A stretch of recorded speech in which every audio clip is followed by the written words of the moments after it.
মাছে ভাতে বাঙালি চিরাচরিত এই কথাটি আমরা সবাই জানি এবং মানিও। আর তাই তো শুধু অস্ট্রেলিয়া থেকে আজকে আমি করে দেখাবো আপনাদেরকে মাছের দারুণ এক রেসিপি, যার খ্যাতি রয়েছে পুরো বিশ্ব ব্রহ্মাণ্ডে। তাহলে চলুন শুরু করা যাক মুখরোচক এই মাছের রন্ধন প্রণালীটি।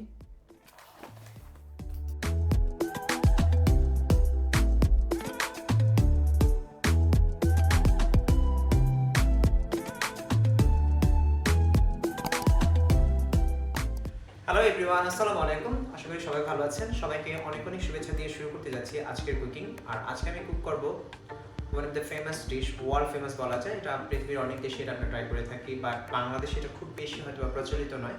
সেটা হচ্ছে আমি স্টিম ফিশ করবো আজকে। এটা হোল ফিশ স্টিম করব।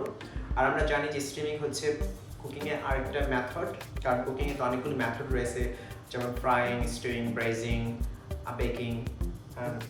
স্টিমিংটা হচ্ছে এটা একটা প্রসেস। সো স্টিমিংটা বাংলাতে যেটা আমরা বলতে পারি যে বাষ্পে যে আমরা কুক করি, যে গরম পানির যে একটা বাষ্প থাকে, সেই বাষ্পটার ভিতরে যদি কোনো কিছু কুকিং করি আর কি। তো সেই প্রসেসটা ইউজ করে আজকে আমি চেষ্টা করবো আপনাদের সামনে একটা পুরো হোল ফিশ স্টিম করার জন্য। আর আমি আজকে যে হোল ফিশটা নিয়েছি সেটা আমরা অস্ট্রেলিয়াতে বলে থাকি নর্মালি স্ন্যাপার। আর বাংলাদেশেও এই ফিশটা পাওয়া যায়, স্পেশালি কোস্টাল এরিয়া, যেমন সামুদ্রিক যে এরিয়াগুলি রয়েছে, চিটাগাং, কক্সবাজার বা ওইসব এরিয়াতে, কারণ আমি দেখেছি ডকুমেন্টারিতে, সেখানে পাওয়া যায় নর্মালি। আর ঢাকাতে খুব বেশি অ্যাভেলেবল না হলেও এটার সিমিলার যে ফিশটা বাংলাদেশে আপনারা পাবেন, হয়তো বা পোয়া মাছ যে থাকে, বড় পোয়া, লাল পোয়া না কি বলে সেটা, ওইটা আপনারা ইউজ করতে পারেন। আর এছাড়া আপনি এটার অল্টারনেটিভ হিসেবে ইউজ করতে পারেন যে কোরাল মাছ, যে এই সাইজের যে কোরাল মাছ থাকে, সেটা অনেকটা একই টাইপের ফ্লেভার আসবে। এনিওয়ে, তো আজকে দেখে নেওয়া যাক যে আমি আমার এই কুকিংয়ের জন্য কি কি প্রসেস ফলো করতেছি। সো আমার দুইটা প্রসেস থাকবে। সেটা হচ্ছে ফার্স্ট, আমি আমার ফিশটাকে স্টিম করে নেব, এটাকে ম্যারিনেট করে বা কি। এবং সেকেন্ডলি হচ্ছে আমি এটার জন্য একটা সালসা বানাবো, স্পেশাল সালসা। সো প্রথমে যে ফিশের যে প্রসেসটা সেটা দিয়ে আমি শুরু করবো আর কি। তো এই হচ্ছে আমার সেই ফিশটা, যেটা কিনা স্ন্যাপার বলা হয় এখানে। এটা অলরেডি গাটেড করা, প্লাস স্ক্যাল করা, প্লাস এটা কোনো ফিন টিন সব কিছু ক্লিন করা হয়ে গেছে। Just one things I need to do, আর সেটা হচ্ছে আমি এটাকে আপনি স্কোর করে নেব। স্কোর করে তারপরে আমি এটাকে একটু ম্যারিনেট করে স্টিমিং শুরু করে দেবো। আর স্টিম করার জন্য আমি নিয়েছি এখানে ব্যাম্বু স্টিমার। আমি প্রিটি শিওর বাংলাদেশে হয়তো নিউ মার্কেটে গেলে হয়তো আপনারা এগুলো পেয়ে যাবেন। It's pretty simple things, easy. এটা নেব, এটা দিয়ে আমি আমার ফিশটাকে স্টিম করবো। সো চলুন কথা না বাড়িয়ে শুরু করি আমি আমার একটা প্রিপারেশন। আর সেটা হচ্ছে যে ফিশটাকে এখন নিব, এই ফিশটাকে স্কোর করে নেব।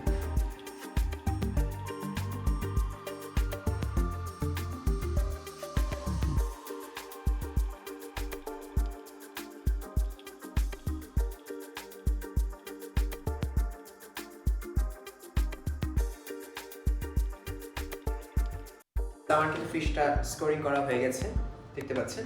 এখন এটাকে আমি একটু ম্যারিনেট করে নেব। এই পর্যায়ে ফিশটাকে র্যাপ করার জন্য আমি কেটে নেব পরিমাণ মতো বেকিং পেপার বা গ্রিস প্রুফ পেপার, এবং এর উপর আমি আমার ফিশটাকে রেখে দেব ম্যারিনেট করার আগে। এখন ফিশটাকে ম্যারিনেট করার জন্য আমি এর ভিতরে দিয়ে দিব কিছু স্লাইসড লেমন, সেই সাথে অ্যাড করে নেব কিছু স্লাইস গার্লিক এবং কিছু স্লাইস জিঞ্জার, সেই সাথে পরিমাণ মতো সেসমি অয়েল এবং পিনাট অয়েল। এখন ফিশটাকে একটু রাব করে তাতে অ্যাড করে নিব আমি ফিশ সস এবং বড় করে কেটে রাখা কিছু শ্যালট বা পেঁয়াজকলি। তারপর ফিশটাকে উল্টিয়ে দিয়ে সেম প্রসেস আবার ফলো করব।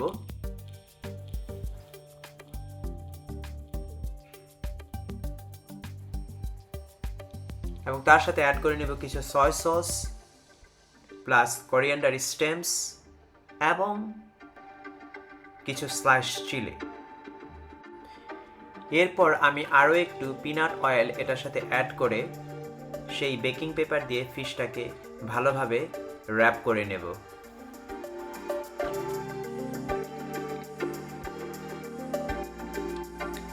আমার ফিশটা কিন্তু আমি বেকিং পেপার দিয়ে র্যাপ করে ফেলেছি, এবং এটা একটু ওপেন আছে, it doesn't matter as long as নিচের সাইডটা যেন ঢাকা থাকে, সেটা হলো মেন।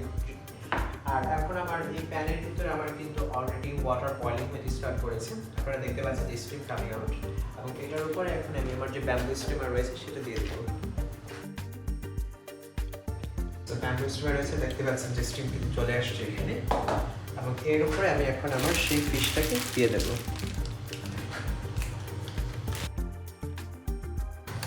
এরপর আমি লিডটাও দিয়ে দেবো এখানে একেবারে।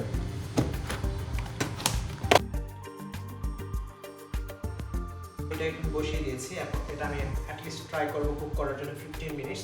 Hopefully it will be done by that time. So এখন আমার নেক্সট যে কাজ সেটা হচ্ছে আমি এখন একটা সালসা বানাবো এটার সাথে সার্ভ করার জন্য। সো গাইস, এখন আমার সালসাটা করার জন্য যা লাগবে তা একটু দেখে আপনাদের দেখিয়ে দিচ্ছি। সেটা হচ্ছে ফার্স্ট আমার লাগবে হচ্ছে কিউকাম্বার, দেন লেমন, দেন টমেটো, ফ্রেশ চিলি, লেবু পাতা বা লাইম লিভস ফ্রেশ, এবং হচ্ছে থাই পাতা বা লেমন গ্রাস, ফ্রেশ অনিয়ন, ফ্রেশ কোরিয়ান্ডার। তো এইগুলি এখন আমার একটু প্রসেসিংয়ের ব্যাপার আছে, একটু প্রিপারেশনের ব্যাপার আছে, সেটাকে আমি এখন প্রিপারেশন করবো এখানে। এখন এই সালসা বানানোর জন্য আমি প্রথমেই চপড করে নেব রেড অনিয়ন, তারপরে চপ করে নেব কিছু রেড চিলি, সেই সাথে চপড করে নেব ক্যাফিয়ার লাইম লিভস বা লেবু পাতা,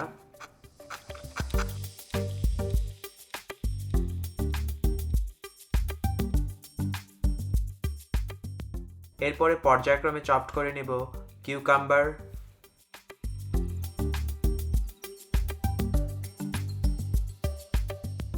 এবং পরিমাণ মতো চপড টমেটো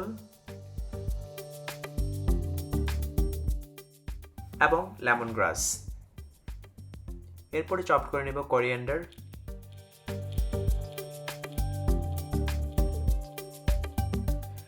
এরপর এগুলোর সাথে আমি অ্যাড করে নিব পরিমাণ মতো lemon juice, fish sauce, sweet chilli sauce, soy sauce এবং পরিমাণ মতো পানি, সেই সাথে কিছু সুগার অ্যাড করে আমি একটি চামচ দিয়ে এটাকে মিক্সড করে নেব।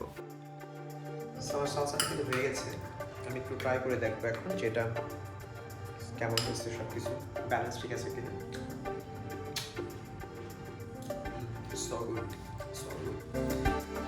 এখন আমি ফিশটাকে গার্নিশ করার জন্য থিনলি স্লাইস করে নেব কিছু লেমন। সো গাইস, এটা এখন আমার হয়ে গেছে, আমি এখন এটাকে নামিয়ে প্লেটে পরিবেশন করব। ইট স্মেলস সো গুড, আমি খুব এক্সাইটেড এটা ট্রাই করার জন্য। এবং এটা বানানো কিন্তু খুব বেশি কমপ্লিকেটেড কিছু না, আপনারা কিন্তু ইজিলি বাসায় বানাতে পারেন। Look at this, how good is this one? Nothing can beat that. So anyway, এখন আমি এটাকে প্লেটে পরিবেশন করব, তারপরে দেখাচ্ছি আপনাদের। যেহেতু ফিশটি অনেক ডেলিকেট, তাই এটাকে কেয়ারফুলি প্লেটে রাখতে হবে যেন ভেঙে না যায়।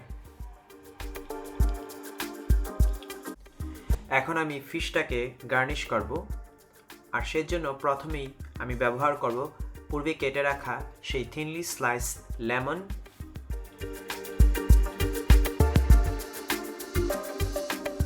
এরপরে আমি এর উপরে দিয়ে দেব আমার সেই কোরিয়ান্ডার এবং টমেটো সালসা, যেটা আমি বানিয়েছিলাম স্পেশালি এই ফিশটার জন্য।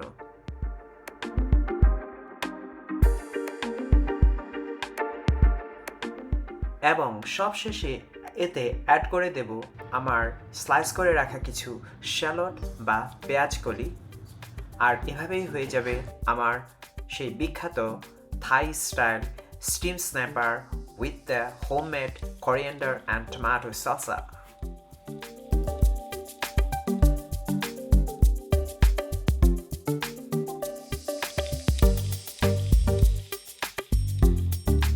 So guys, হয়ে গেছে আমার সেই স্টিম ফিশ, আর পুরো রেসিপিটা হচ্ছে steam snapper with tomato salsa Thai style. আর এটার ঘ্রাণে পুরো কিচেন মোহমোহ করতেছে। আমি একটু পরে এটাকে ট্রাই করবো, আর আমি এটা ট্রাই করবো আমার সেই স্পেশাল ব্যালকনিতে। তো চলুন উপরে যে আমি ট্রাই করার পরে সেটা রিভিউ আপনাদেরকে দেবো এখন।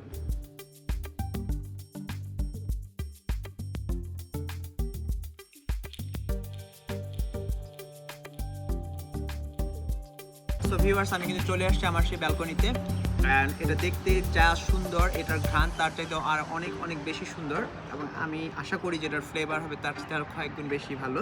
তো যাই হোক, আমি এখন এটাকে ডিগ ইন করবো। সো দেখা যাক কী অবস্থা, এটার ভিতরে কেমন কুকড হয়েছে।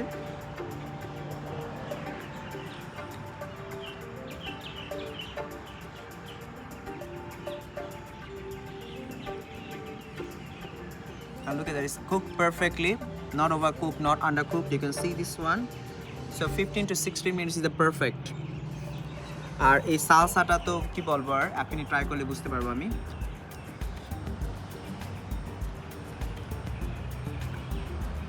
ফিশটা সিজনিংটা একদম পারফেক্ট হয়েছে, কারণ আমি কিন্তু দেখেছেন সয়া সস দিয়েছি plus fish sauce, no extra salt এটার সাথে। আর যে সালসাটা আমি বানিয়েছি এটার ভিতরে এমন কোনো ফ্লেভার যে নেই যেটা কিনা মিসিং। এটার ভিতরে আছে আপনার সুইটনেস থেকে শুরু করে sour, tangy, spicy, every flavour is playing in my mouth now. So আশা করি আপনাদেরও ভালো লাগবে ভিডিওটা। আর যদি ভালো লাগে তাহলে কাইন্ডলি ফ্রেন্ডস ও ফ্যামিলির সাথে শেয়ার করবেন, সাবস্ক্রাইব করবেন প্লিজ। আর তাহলে দেখা হবে হয়তো বা নেক্সট ব্লগে আবার নতুন কোনো ফুড নিয়ে। আর হ্যাঁ, প্লিজ সাবস্ক্রাইব করবেন, কারণ সাবস্ক্রাইব করে ইন্সপায়ার করলে হয়তো আরও বেশি কাজ পাবেন সামনে। আর আমার চ্যানেলে চোখ রাখুন, to be magical. Bye by.